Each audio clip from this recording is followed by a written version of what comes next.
What's up, everybody? This is Rob Shack. So today we're doing the next video in my Gran Turismo 4 walkthrough. We are on the Twin Ring Motegi. We are using the Nissan 350Z LM Concept Race Car Edition thing, whatever that is. Sorry, I was eating a granola bar. Be sure to like, subscribe, comment, and share. Help me get to 1,000 subs. Hoping to get there by the end of the year. Right now, only 8% of my viewers are subbed, and I will stop talking about it once I get to 1,000 subs. So I hope that incentivizes people. But yeah, we're doing GT4. It's a great game. A lot to do, very fun, very enjoyable. A lot of cars. I forget how many cars are in this game. There's a lot of cars in this game. So we are going to be using, the Nissan 350Z Concept LM Race Car, LM Edition. I don't remember how they say that in this game. I think it's LM Race Car in this game, or Concept Race Car, or whatever. But it's a good car. Very, very good, very fast. Obviously, the Gran Turismo GTR, which is right in front of us, is the best car in this lobby for sure. Everybody else is decent, but it's not great. This car is very good, and so is the Nismo GTR here. It also looks pretty sick, not gonna lie. It still is very R34-ish, but it's real good. Looks really good, really fast too. It's very quick.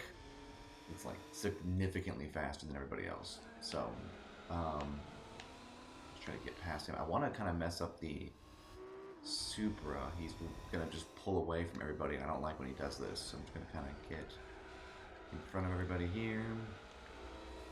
There's a train coming at my house here, so just disregard that.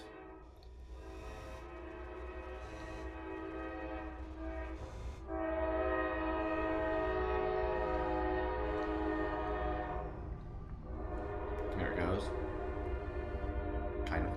So now we'll, because the Supra just gets such a big advantage by being faster than the Ray Brig and spawning in front of him, and being the only car that spawns in front of him, he's been at a pretty huge advantage this whole series. So obviously I've gone through this series for a while now. We're on race 8. I believe it's race 8 now.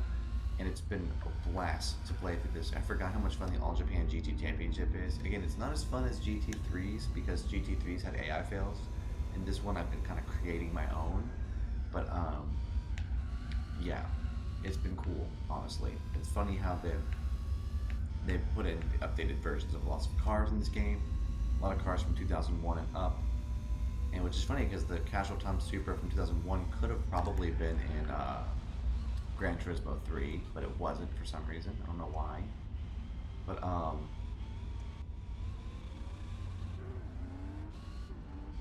oops, sorry, Ray Brig. But yeah, we're gonna try and push the Casual Toms to get behind the Ray Brig because of the fact that he's got a pretty big advantage over everybody else, and it's just not been very fair. And so I try to just do some fun here, have some fun, push people off the road, causing slowdowns from literally everybody else. And I definitely just saw that Gran Turismo take advantage of everyone slowing down for me, so you bet I'm gonna push him off the road unless they push him off first, which it looks like that's what kind of happened there with the Loctite. So let's just go ahead and do this. I love how the cars in this game just like drive ghost paths though, for real.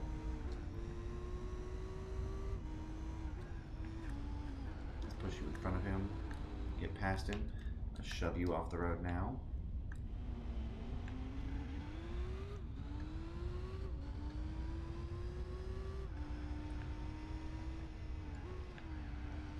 Oh, now I'm gonna drive right through that. I was kind of banking on hitting this Gran Turismo there. Let's just shove him off again. I want the Castrol Toms to get in front of him, but AI in this game are so stupid that it's just shocking.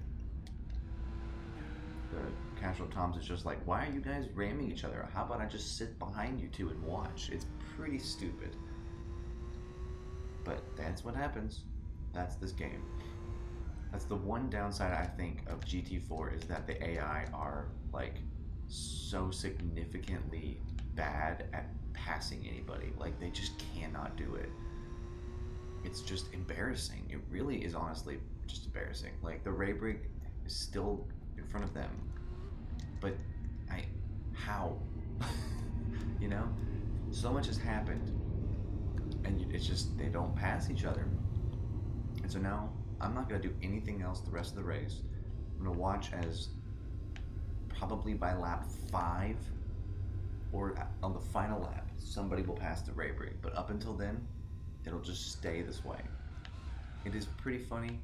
Um, Obviously, if your car is so much faster than theirs that it's just the fact that this game they lose all their momentum if they try to pass somebody. They will just they'll brake and they'll take a really terrible line through the corner, and then they just are flabbergasted when they can't make a pass on anybody. And you're like, it's because you're doing the absolute wrong everything.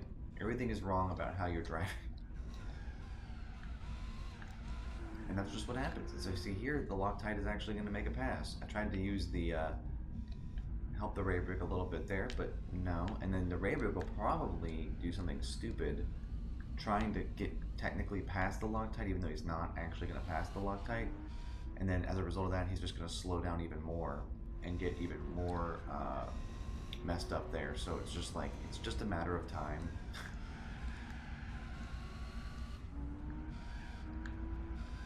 Yeah, but what ends up happening is these cars, when they try to pass each other, they just struggle to make passes, and it's kind of dumb.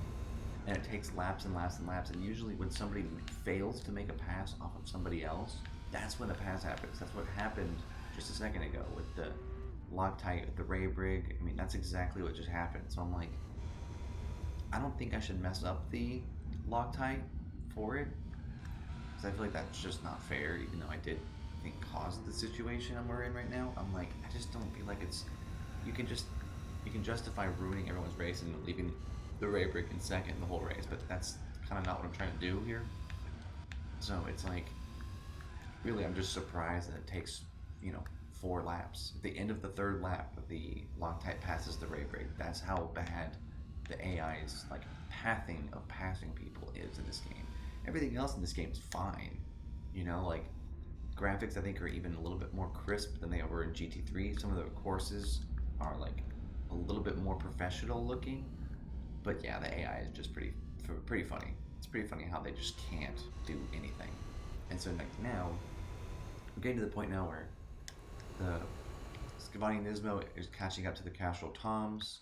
The Hiroto is still behind the Ray Brig, so they're all getting close to each other, and so there will probably be a battle on the last lap, because they will probably all still be really close to each other. And then the Loctite will be like me and just be way out in front, because that's what he's going to do, because I kind of helped him get in front. So again, this game is amazing. I love the extra cars. It's basically Gran Turismo 3, but with a million different cars and courses. They added a lot of courses to this game, which is awesome. And they added short versions of every course. They kind of brought, that wasn't really in Gran Turismo 3. I don't think Grand Valley East or Seattle Short or any of those courses were even in 3, but it is cool that they kind of started to bring back the short versions of courses. So they have Twin Ring Motegi, but then they have Twin Ring East, West, and Super Speedway, which is not the same course. But then they do that with Suzuka. They have Suzuka Full, East, and West, and I'm like, there you go. Add some courses. It's not hard, especially when you have key cars and minis. You can just race those on the shorter circuits, and that's kind of cool, So, I mean, these are just things I think about. And so I think Polyphony did a great job with 4, kind of expanding everything on 3, but they didn't try too hard to make the graphics any better. The game just kind of has a cleaner UI, which makes it look more professional. So there's that part of it. But other than that, it's very similar to 3. But it is weird how the AI seem worse. Even though they're actually better, the ghost pathing is what gets me. I'm like, what is happening with the AI's pathing in this game? In 3, it seems like there's still a little bit like the AI in Gran Turismo 2, where they actually curve around people and try to make passes. That's how 1 was as well. But then it's in 4, they just go, I'm gonna slow down for a while, lower my speed, and then try to make a pass. And by that point, I've lost all my momentum. Sometimes they brake, which is the weirdest part. They'll if they get near a car, near a corner, they'll just brake significantly early. And I'm like, what is that? Why is that? Why do you do that? I don't have the answer, honestly. So it's a blast, though. I really do enjoy this game. It's a lot of fun, and yeah, we just have a good time. We have a really good time with this. So we'll see what happens from here, but it's just we'll keep moving through All Japan GT Championship. This is again the one from Gran Turismo 3, but it's obviously been updated to include way more JGTC cars, which is good, and uh, way more courses as well. Still have 10 races. That's still pretty standard, and the lap counts I think are actually less, which is kind of nice because I think in Gran Turismo 3 we had some pretty long courses in the All Japan GT Championship and GT3, so they kind of fixed that. But alright, so it looks like somebody else has actually passed the Ray Brig. So the Ray Brig looks like they are in fourth at this point. Somebody is in third. It seems like it might be the Scavani because of how fast that car has completely dusted whoever was in fourth. But we'll see.